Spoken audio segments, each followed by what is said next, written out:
première compétition de 1997, entamée sous le soleil, n'allait pas tarder à expérimenter les conditions météo souvent surprenantes de Tahiti.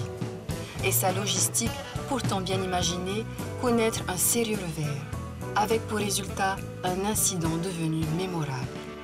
C'est quand il y a un vent qui vient du large, ça arrive peut-être tous les 8 ans, c'est là qu'il peut y avoir quelque chose en fait. Un vent fort, il y a une grosse pluie qui arrive, il y a un vent très très fort qui arrive à ce moment-là, et justement ça venait du large. Et d'un coup, un vent de 60-80 km/h qui est venu comme ça de face, qui a poussé tout le monde sur le récif, dans le ferry. C'était tellement beau.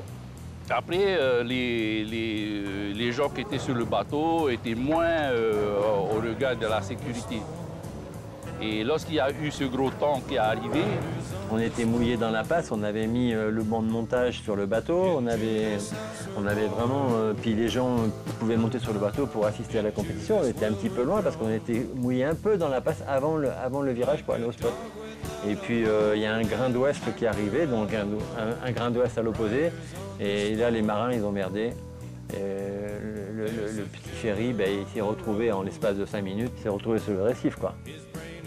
Le bateau n'a pas eu le temps de démarrer parce qu'il y a eu plein de choses qui se sont passées. Comme c'était des moteurs jet, les gens ont commencé à sauter du bateau. Alors que le plus sécurisant, c'était de rester sur le bateau. Et finalement, le capitaine n'a pas pu démarrer le bateau à cause des gens qui ont sauté. Et finalement, le bateau s'est retrouvé sur le récif.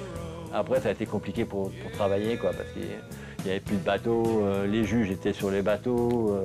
Donc, tu vois, pour noter une vague dans un potimarra, c'est compliqué, quoi.